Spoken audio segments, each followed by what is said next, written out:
So I want to put like a little clip of this funny video that I've seen on Twitter, because I kid you not, I watched this video before I started nursing school and it is so true. So yeah, watch that. Nobody warned me that nursing exam questions were going to be like, all right, your patient has flatlined. What do you tell the patient's family? A, the patient has died. B, the patient is dead. C, the patient is deceased. Or D, the patient has passed away. Hey guys, welcome back to Nurse Lexi. So first of all, I just want to thank all my subscribers. You guys are amazing. I hit 1,000 subscribers and I swear I almost fainted. I almost passed out. But just thank you for watching, for liking, for commenting, all that good stuff. I have a lot of cool stuff coming. So if you're not a part of my 1,000 subscribers, the button is right down there. Feel free. Subscribe. But yeah, so this video is all about test taking tips. So if you haven't seen my study tips video, I suggest that you watch that one first, just because it'll make more sense. You know, you obviously study before you take a test, so that's how I suggest it. I'm gonna like tag it, the study tips video, somewhere too, to make it easier. But this video is about test taking tips, and basically the first thing I want to talk about is how nursing tests are different than other tests that you have taken in the past. So all of us have taken like bio, anatomy, physio, chemistry. A lot of those tests are very straightforward. They're very knowledge-based, you know, very content-based.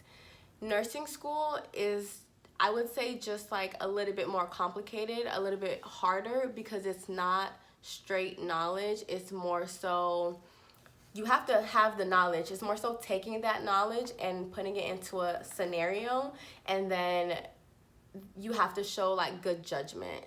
So basically it's all about thinking logically, and I know a lot of people get frustrated with nursing school tests, even me, because sometimes it's really subjective, and sometimes, you know, what one nurse would do first, someone else wouldn't do that same thing first, or what one person would say is a priority, another person would disagree. So it is very subjective, but the point of nursing school tests is for you to be able to pass the NCLEX and become a registered nurse. So your nursing school is preparing you for the NCLEX. So you have to learn how to think like a nurse to give NCLEX like answers. And that's pretty much what I have found, and that's what helped me to do well on tests, because actually, I'm gonna get into that a little bit later. But yes, so a lot of it is logic, a lot of it is judgment, and you just kind of have to step away from the straight knowledge-based questions. That's not where you're gonna see. Maybe one or two, maybe a couple, but the whole test is not gonna be like that. And don't get me started on select all that apply. Yeah, so basically on the NCLEX, select all that apply, it can be 1 to 5 answers. So you can have a select all that apply where only one answer is right, or all 5, or anywhere in between. So yeah, I personally hate select all, but that's just a different story. Just practice select all that apply, because that is a lot. At least in my school, a lot of our tests are select all.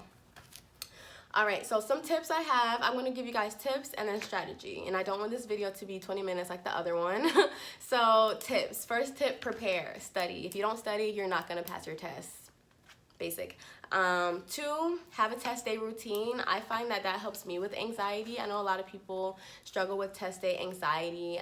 So what I do is I always have the same routine. Depending on what time my test is, I'll wake up a couple hours earlier. I'll make sure I make like a decent breakfast. I get to school early so I don't have to rush and feel anxious and jittery or anything. I'll like have a little bit of coffee, nothing crazy. And then I'll just study while I'm at school before the test. So just have a routine to kind of get you like, get your head in the game. I don't know why I couldn't think of that. But that's what helps me. Go ahead and try it.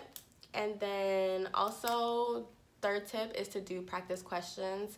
Practice is gonna make you, you know, as close to perfect as you can get. The more familiar you get with those types of nursing questions, the better you're gonna do, honestly. So use your resources. I'm gonna talk to you guys about some questions that I have from my ATI book that I study with and that helped me, so we can talk a little bit about that. But yes, do practice questions. Okay, as far as strategy, I already told you guys that it's not straight knowledge based, so you have to get into the mindset of a nurse and thinking like an RN. Tip number 1, well, strategy, whatever, number 1, read your question carefully and slowly. I swear they would try to trick you. I've gotten so many questions wrong just because I read through it and I read too fast and like missed one word.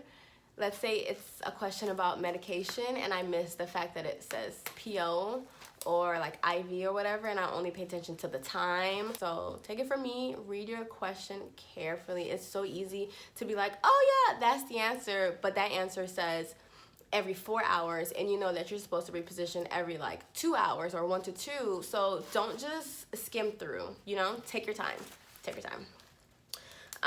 So read the question slowly. Make sure you understand what the question is asking. What I noticed is that a lot of the questions are like, which statement requires further instructions? So when I see that, I just put into my own words, okay, which statement requires further instruction? Which statement is wrong? Basically. So they're basically saying which statement is wrong and you need to give further instruction because, you know, the person doesn't understand. Just make sure you're understanding what they're saying. You'll also see which statement shows a good understanding. So which statement is right? 3 are going to be wrong, 1 is going to be right. Which one is right? So just put it into your own words. That's what I do. And when I get down to the answer choices, I always do process of elimination. Always, if you can eliminate 1 or 2, even 3, that's what you want, of the answer choices, you're just increasing your odds of choosing the right answer. So definitely, if you know something is wrong, exit out, just, you know, take it out of the choices and then just work with what you have to keep going down until you get one answer. And then this is probably my biggest strategy tip, is to make sure that your answer is answering the question. And the only way to make sure that your answer is answering the question is to put it back into the question. So I have a little example in case this doesn't make sense, in case it sounds like I'm talking crazy. Let's say the question is, which your questions are not going to be this simple, but this is an example. To prevent a fall, the nurse should ... Okay, should the nurse A set the bed alarm, or should the nurse B make sure that their assistive device is within reach? So you can say those are both good answers. A bed alarm is a good thing to set. You always want to make sure their assistive device is within reach, you know? So just put it back into the question and see if it makes sense. Okay, so does setting the bed alarm prevent a fall? No. Does making sure their assistive device is within reach prevent a fall? Yeah, it does. So for me, I mean, that's pretty simple. You'll see questions like that are a little bit more complicated, but it can be tricky because someone can say, oh, of course you should set the bed alarm, because then if they fall, you'll be alerted that they fell out of the bed and you can help them. But the bed alarm is there for if they already fell. So the bed alarm in no way does it prevent a fall. But if you're making sure that their cane or their walker or their wheelchair is within their reach, that's going to prevent a fall, because if it's not within their reach, they're going to be reaching over for it, tipping over, you know, and possibly have a fall. So always put the answer back into the question to make sure that it's answering the question, because it can be a great answer. It can be a great thing the nurse should do, but not answer the question at all.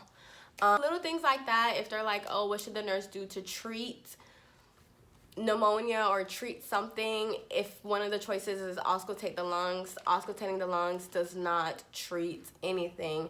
It helps you to diagnose, it helps with your assessment, you know, but there'll be things like that, which I find that putting the answer back into the question is so key, is so important. And I want to do an example. So this is from my ATI book that I had to buy, that I said was really expensive. So yeah, they're really helpful. A nurse is caring for a client who has a history of falls. Which of the following action is the nurse's priority? You're gonna see a million of these. What's the nurse's priority? What should they do first, best, blah, blah, blah. Okay, so what should be the priority? Complete a fall risk assessment, educate the client and family about fall risks, eliminate safety hazards from the client's environment, or make sure the client uses assistive aids in his possession. All of those are important, and all of those should be done, but which one should be done first? What's the priority? So usually if it's asking what you should do first, a good amount of the time it's going to be some sort of assessment. So for this one, the answer is A, complete a fall risk assessment, and I'll read you guys the rationale. So the rationale for that answer is the first action the nurse should take using the nursing process is to assess or collect data from the client. Therefore, the priority action is to determine the client's fall risk. This will guide the nurse in implementing appropriate safety measures. So that's what I find. Usually if it's like priority, like 85% of the time, it's going to be some sort of assessment. So let's say another question that I just thought of. Let's say your patient is having a bad reaction to a medication. What is a nurse's priority? Would you say A, call the pharmacy, or B, do an assessment? It's going to be B, do an assessment. You want their vitals. You want to see how they're physiologically responding to this medication. You don't want to call the pharmacy or call the provider because of SBAR. The first thing they're going to say is, what's their vitals? What's their BP? They're having a bad reaction. Well, what's happening? So that's a little trick. A lot of the times, the first priority thing is going to be assess. Sometimes it's not, but you know, in real life, most of the time you're going to do an assessment before you do anything else because that's how you gather data on your client. So yeah, that was a good example. Basically, think logically, put yourself in this scenario and say, what would you do? You know, when you're on clinicals, really pay attention to your nurses and what their priority is. Usually, when I had clinicals, they would go in and the first thing they would do after getting a report is to do their own assessment on their patient. So those are pretty much my tips. I hope this is helpful. I hope you guys will use some of them and let me know if they work. Again, use your resources. These ATI books that I spent like mad money on, that I was really upset at the time, they have one for almost every class. So this one is for fundamentals, which is basically my foundations class. And I would use this and it would be such a lifesaver on those tests, you know, like the questions were so similar and just the practice really helped. That. And again, you can follow me on Instagram. I'm going to be doing more videos since I'm starting school again on Monday. These 3 weeks have been so nice, but now back to second semester. So I'll be definitely doing more videos like clinical days, lab days, things like that. Whatever you guys want to see, let me know. I do have, like I said, some cool stuff coming up. I'm going to do a what's in my clinical bag. I'm going to do a day in the life. I have to give you guys a recap of my first semester and how to prepare for your first semester. So yeah, if you're in nursing school, you already know about nursing school tests. Yeah, you already know. And if you're not, just get prepared. You know, use your first test in each class as a foundation so you kind of see how they ask things and then just go off, just do well. And yeah, thanks for watching.